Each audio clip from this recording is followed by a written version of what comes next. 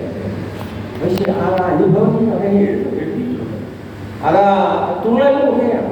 തുള്ളൽ പഠിപ്പിക്കുകയാണെങ്കിൽ അണിമണി കളിയും തിരുവാതിരിയും പണ്ടത്തെ മണികളും പണിയും പുരിചടയുടെയും പ്രണരശിവങ്കരൻ അകചാരമാണ് ഇതൊക്കെ വൈഹാർത്തമാണ് പ്രതിഷ്ഠമാക്കി വെച്ചിരിക്കുന്ന ഒരു രീതിയിലേക്കാണ് അദ്ദേഹം പഠിപ്പിച്ചു പോകുന്നത്. അപ്പൊ അതൊക്കെയാണ് അദ്ദേഹത്തിന്റെ ഒരു ബാധ്യത. സ്വാമി ഭക്തനാണ്. വിദ്യാധിരാജ സുപ്രഭാതം, വിദ്യാധിരാജ ചട്ടമ്പിസ്വാമികൾ, വിദ്യാധിരാജ പുരാണം, ഹംസപാഠം, ഈ 3 കൃതികൾ ആണ്. മറ്റനേകം കൃതികൾ അദ്ദേഹം രചിച്ചിട്ടുണ്ടെങ്കിലും ഈ മൂന്ന് കൃതികളിലൂടെയാണ് അദ്ദേഹം അറിയപ്പെടുന്നത്. പിന്നെ നമ്മുടെ സ്ഥിരമായ നമ്മുടെ ശാശ്വതമായ ആരാധനയ്ക്ക് വിധേയനായിരുന്നു. അദ്ദേഹം വിദ്യാധിരാജ പുരാണത്തിൻ്റെ ഹംസപ്പാട്ടിന് 3 പേര് അവതാരികാരൂപേണ എഴുതിയിട്ടുണ്ട്. ഒന്ന് അദ്ദേഹത്തിൻ്റെ ഗുരുവായ ഉത്തമനായിട്ടാണ് ശിഷ്യനായിരുന്നു. അദ്ദേഹം പറഞ്ഞിരിക്കുന്നത് എഴുത്തച്ഛൻ്റെ കിളിപ്പാട്ടിന് തുല്യമാണെന്ന്. അത്ര ദ്രാവിഡ വൃത്തങ്ങളിൽ അതിമനോഹരമായിട്ടാണ്. നിങ്ങളുടെ കാര്യം അവരുടെ ഇല്ലെങ്കിൽ അത് ലൈബ്രറിയിലായിട്ട് എടുത്ത് വായിക്കണം. എനിക്കൊരു കോപ്പി വളരെ സ്നേഹത്തോടുകൂടി ചേച്ചി നമ്മുടെ മോഹൻകുമാർ സാർ വഴി തന്നത് ഞാൻ മിക്കവാറും വായിച്ചു കൊടുക്കാറുണ്ട്. അപ്പോഴാണ് അതൊന്നും വേണമെന്ന് അറിയുന്നത്. അതൊക്കെ ആളുകളെ ആരുടെ കയ്യിലൊന്നും അത് പെടുന്നില്ല. അത് എന്തുകൊണ്ടാണ് ചട്ടമ്പി സ്വാമികളായതുകൊണ്ടാണോ എന്തോ എനിക്കറിഞ്ഞുകൂടാ. അതിൻ്റെ നമ്മുടെ സ്വാമികളും ആ പരമ്പരയിൽ പെടുന്ന ജഗതി സാറും ഒക്കെ ആയതുകൊണ്ടാണോ എന്ന് എനിക്ക് അറിഞ്ഞുകൂടാ. ഉത്തരനായ സാർ പറയുന്നത് എഴുത്തച്ഛൻ്റെ കിളിപ്പാട്ടിനില്ല. അതുപോലെ ജിജ്ഞാസവും ഒരു ഗുരു. ഈ കാലത്ത് ഗുരുശിഷ്യ ബന്ധങ്ങളെല്ലാം നമുക്കറിയാം. ഇപ്പൊ ഗുരു ഇല്ലല്ലോ. ആരാടാ ഗുരു എന്ന് ചോദിച്ചാൽ ഗൂഗിളാണ് എൻ്റെ ഗുരു. ഗൂഗിൾ എവിടെയും സെർച്ച് ചെയ്യും. ഗൂഗിൾ പരമാബദ്ധമാണ് ഈ ഗൂഗിൾ പറഞ്ഞു തരുന്ന പലതും.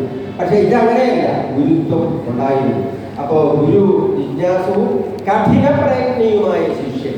ഇത് കഴിഞ്ഞൊരു സർട്ടിഫിക്കറ്റ് വേണ്ട. ഇനിയോ വേറെ അവതാരികാരൻ സാക്ഷാൽ സത്യാനന്ദ സരസ്വതി തിരുവടി തൃപ്പാദം. ലോകത്തിന്റെ മുഴുവൻ ആത്മീയാചരണ ഇപ്പോഴും ലോകത്തൊക്കെ ഒട്ടാറെ ശിഷ്യ പരമ്പരകളുള്ള സത്യാനന്ദ സരസ്വതി തൃപ്പാദങ്ങൾ പറയുന്നത് എന്താണെന്ന് അറിയാമോ? അദ്ദേഹം ആൾക്കാരിൽ പറയുന്നു സ്നേഹസമ്പന്നൻ. ഒരിക്കലെങ്കിലും നമ്മളൊക്കെ ഇപ്പോൾ സാറിൻ്റെ മുഖം ഓർക്കുക. സ്നേഹസമ്പന്നന്, വിനയവൻ, നിരഹങ്കാരിയുമാണ്. ആ 3ാമത്തെ പ്രയോഗമാണ് വളരെ ഇഷ്ടപ്പെട്ടത്. ഒരു സമദർശിക്ക് മാത്രമേ ഇത്തരം ഒരു ഗ്രന്ഥം എല്ലാവരും ഉണ്ട്. അതേപോലെ സ്നേഹസമ്പന്നൻ, വിനയവാൻ, നിരഹങ്കാരി, സമദർശി. ഇതും കവിഞ്ഞ് ഒരു ഋഷീശ്വരന്റെ അനുഗ്രഹമാണ് ഈ വാക്യങ്ങളിലൂടെ പദങ്ങളിലൂടെ നമുക്ക് കിട്ടിയത്. അങ്ങനെയുള്ള ഒരു ഇനി അദ്ദേഹത്തിൻ്റെ ധർമ്മപത്നിയുടെ ഒരു കുറിപ്പും ചേർത്തിട്ടുണ്ട്. വളരെ ശ്രദ്ധേയമാണ്. നല്ല ഒരു കുറിപ്പാണ് അതിൽ നമുക്ക്. ഇനി മറ്റൊന്നുള്ളത്, ഈ ഒരു ജീവചരിത്രം ഞാൻ ധാരാളം ഒരു ഒറ്റ ജീവചരിത്രമൊക്കെ ഞാൻ എഴുതിയിട്ടുണ്ട്. പക്ഷെ കാവ്യത്തിലൂടെ ഒരു ജീവചരിത്ര രചന അത്ര എളുപ്പമല്ല. നിങ്ങൾക്കറിയാം, ഗ്രന്ഥകാരന്മാരും പ്രാപ്തമില്ല കൂട്ടത്തിൽ. അപ്പോൾ ഒരു ഗദ്യരൂപേണ നമുക്ക് എഴുതാം ഒരാളുടെ ജീവചരിത്രം. പദ്യത്തിലൂടെ എഴുതുന്നത് വളരെ പാടാണ്. ഒന്ന് വൃത്തബദ്ധമായിരിക്കണം. ഒന്ന് ആ ജീവിതത്തിൻ്റെ ക്രമം, അതിൻ്റെ ഒരു ക്രമം, പിന്നെ ഗ്രാഹ്യ വിവേചന ബുദ്ധിയോടെ ഔചിത്യപൂർവ്വം ഇണക്കി ചേർത്താൽ മാത്രമേ ഒരു കാവ്യം നമുക്ക് സൃഷ്ടിക്കാനായിട്ട് സാധിക്കും. അത് അദ്ദേഹത്തിന് ഉണ്ടായിരുന്നു. അതുപോലെ തന്നെ പിന്നെ അത് എനിക്ക് തോന്നുന്നു ഈ കാവ്യത്തിൻ്റെ ജീവചരിത്രം രചിച്ച 2 പേരെ എനിക്കറിയാം. ഒന്ന് രമേശൻ നായർ, കവി എസ് രമേശൻ നായർ, നാരായണ ഗുരുസ്വാമികളുടെ ഒരു അദ്ദേഹം കാവ്യത്തിൽ എഴുതിയിട്ടുണ്ട്. പിന്നെ ഞാൻ ഈ അടുത്ത കാലത്ത് റിവ്യൂവിൽ കിട്ടിയതാണ് പുസ്തകം അക്കിത്തത്തെ പറ്റി. അക്കിത്തമല്ല, നമ്മുടെ NSSന്റെ ആദ്യകാല കേളപ്പനെ പറ്റി ഒരു കാര്യം ഈ അടുത്ത കാലത്ത് ഞാനത് റേഡിയോ നെൽമണ്ണ് ചെയ്ത പേര് മറന്നുപോയി. ഒരു നമ്പൂതിരി, അയാളുടെ ആകാശവാണി കോഴിക്കോടുള്ള ഒരു നമ്പൂതിരിയാണ് അതിൻ്റെ. ഈ രണ്ടെണ്ണമാണ് എൻ്റെ ശ്രദ്ധയിൽപ്പെട്ടിട്ടുള്ളത്. എന്തായാലും ശരി, ഈ പുസ്തകം വിദ്യാധിരാജ പുരാണം 5 ഘട്ടങ്ങളാണ്. അവതാരകാണ്ഡം, വിദ്യാകാണ്ഡം, യോഗകാണ്ഡം, ലീലാകാണ്ഡം, സമാധികാണ്ഡം. നോക്കൂ, ലീലാകാണ്ഡം എല്ലാ ലീലയായി കരുതിയവരാണ്. സർവജ്ഞ വിഷ്ണുക്രാന്ത സദ്ഗുരു സുഭർച്ചന ആഭാതി പരമയോനി പരിപൂർണ കലാനിധി ലീലയാ കാലമധികം വിദ്വാൻ വിശ്വം എന്ന് നാരായണ സംസ്കൃതനായ ഒരു മഹാത്മാവ് അദ്ദേഹത്തിൻ്റെ ഒരു അധ്യായത്തിൽ പേരിട്ടിരിക്കുന്നതും ലീലാകാണ്ഡം എന്നാണ്. എത്ര ഔചിത്യപൂർവമായ ഒരു വിശേഷണം, ഒരു ശീർഷകമാണ് അത്. അതിൻ്റെ രചനാ പശ്ചാത്തലത്തെ പറ്റി കൂടി ശങ്കരപ്പിള്ള സാറ് വെള്ളത്തിൽ എഴുതിയിട്ടുണ്ട്. ഈ പുസ്തകം എഴുതാൻ അദ്ദേഹം ഒരു വളരെ തിരക്കിട്ട ഒരു മനുഷ്യനായിരുന്നു. അദ്ദേഹം എപ്പോഴും ചട്ടമ്പി സ്വാമി ആ സ്മരണയിൽ മാത്രം ജീവിതം വിളിച്ച ഒരാളാണ്.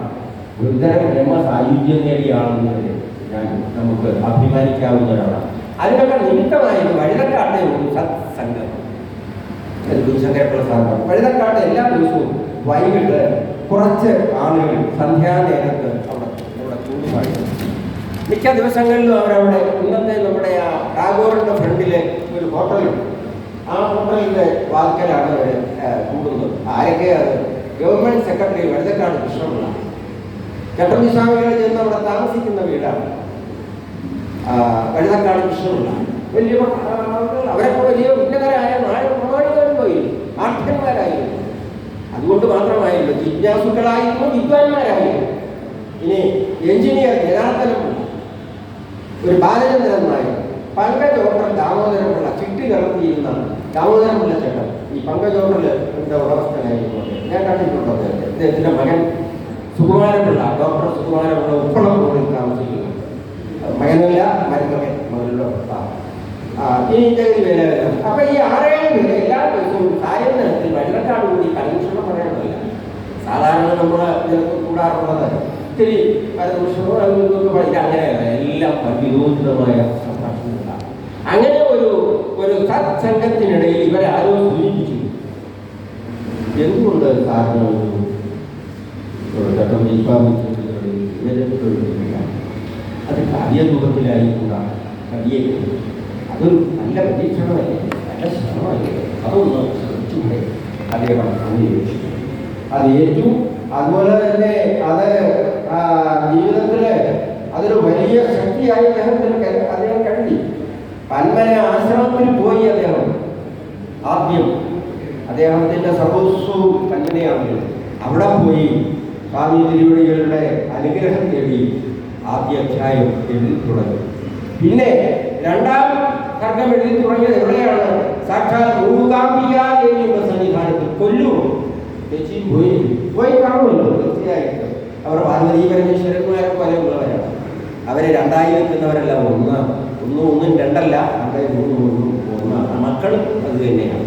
അവർ ലവകുശന്മാരെ പോലെയാണ് അതിൻ്റെ മക്കൾ എന്ന് ഞാൻ പറയാറുണ്ട്. അത്ര സ്നേഹധനരായ, അത്ര എന്താണ് ഒരു ജീവിതത്തെ നമ്മൾക്ക് കൂടുതൽ ഒരു സ്നേഹിക്കാൻ തോന്നുന്ന മറ്റുള്ള നല്ല പെരുമാറ്റത്തോടു കൂടിയാണ്. അങ്ങനെ കൊല്ലൂർ മൂകാംബിക ക്ഷേത്രത്തിൽ പോയി അവിടുത്തെ ഒരു അനുഗ്രഹം. ദേവിയെ കൊല്ലൂർ മൂകാംബികയിൽ നമ്മൾ പോകാത്തവരായിട്ട് ഉണ്ടാകുമെന്ന് എനിക്ക് തോന്നുന്നില്ല. ജീവിതത്തിൽ ഒരിക്കലെങ്കിലും ഞാൻ 1-2 തവണ ഒരിക്കൽ പോയി. എനിക്ക് സാഹിത്യ അക്കാദമിയുടെ ഒരു സഞ്ചാര സാഹിത്യത്തിന് ഒരു അവാർഡ് കിട്ടി.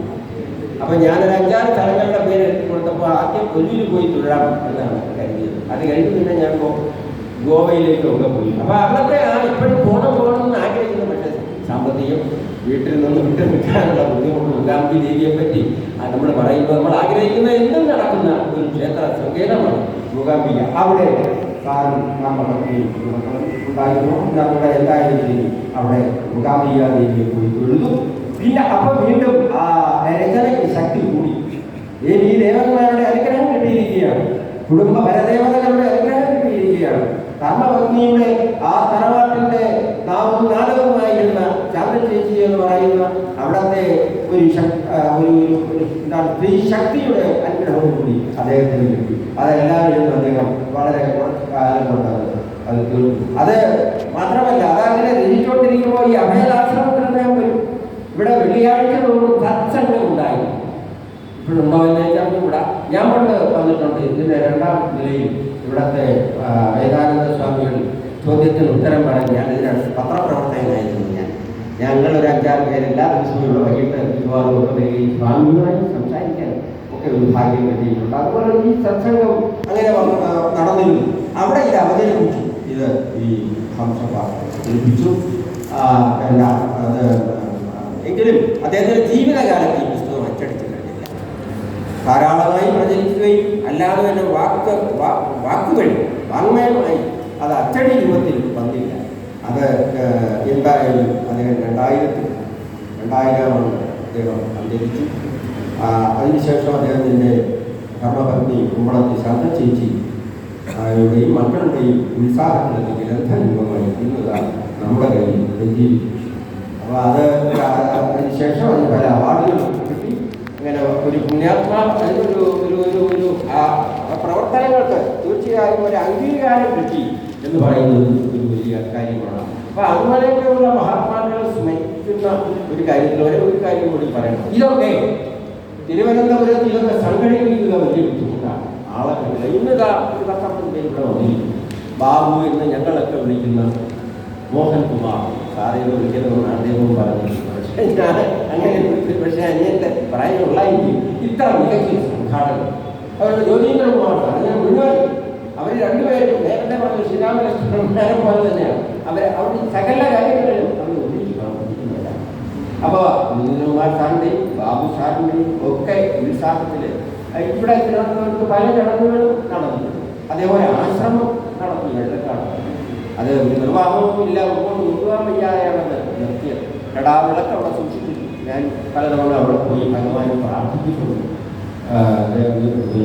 നമ്മുടെ ജഗവിശ്വാമി തിരുവടികളെ ആരാധിച്ചിട്ടുണ്ട്. അപ്പം ബാബു സാറിൻ്റെ ഒരു ഇനിഷ്യേറ്റീവ് അത് വളരെ വലിയൊരു കാര്യമാണ്. കാരണം അതിനൊന്നും ഇപ്പം ആളില്ല. ഇത്തരം ധാർമ്മിക കാര്യങ്ങൾക്ക് ആൾ. പക്ഷേ ഞാൻ പറയുന്നത് മതി. ഒരുപാട് ആൾ കൂടിയാൽ നടക്കേണ്ട. നമ്മൾ ഈ വന്നിരിക്കുന്ന 10-60 പേരുണ്ട്. ഇവരെല്ലാം സ്വാമി ഭക്തരാണ്. സ്ത്രീകളുണ്ട്. സാധാരണ കാണാനുള്ള സ്ത്രീജനങ്ങൾ കാണാനില്ല. ഇവന് നമ്മൾ ഇവിടെ കൊണ്ടാകുമ്പോൾ അദ്ദേഹത്തിൻ്റെയൊക്കെ പ്രസംഗം ഗംഭീരമായ തരത്തിൽ ഈ ഓരോ കാര്യങ്ങളെ ഇവിടെ സംസാരിച്ചു. അപ്പോൾ ഇതൊക്കെ നമ്മളെ ഈ ദീപം നമ്മളെ ഒരു അണയാ ദീപമായി നമ്മുടെ വീടുകളിലേക്കും സമൂഹത്തിലേക്കും പകർന്നാൽ ചേട്ടൻ വിശ്വാസി തിരുവടികൾ ശക്തിയായി ജീവിച്ച ഒരു ഹൈന്ദവ മുന്നേറ്റം എന്ന് തന്നെ പറയട്ടെ. ഒരു ഹൈന്ദവ മുന്നേറ്റം ഇവിടെ ഉണ്ടാകും. ഇവിടെ ജാതീയമായ ഒരു അവശത വീണ്ടും നായകന്മാരായ ഒരു അവസര ഭാഗത്തിലേക്ക് താഴ്ന്നു പോകുന്നതാണ്. നമ്മളെന്നും മുൻബെഞ്ചിലിരുന്നവരാണ്. പിൻബെഞ്ചിൽ നമ്മൾ പോയിട്ടേയില്ല. നമുക്കിന്നും ആ മുൻബെഞ്ചുണ്ട്. അത് പിടിച്ചെടുക്കുക തന്നെ വേണം. അതിന് നമുക്ക് ചട്ടം വിശ്വാസം ചില വജ്രായുധങ്ങൾ തന്നിട്ടുണ്ട്.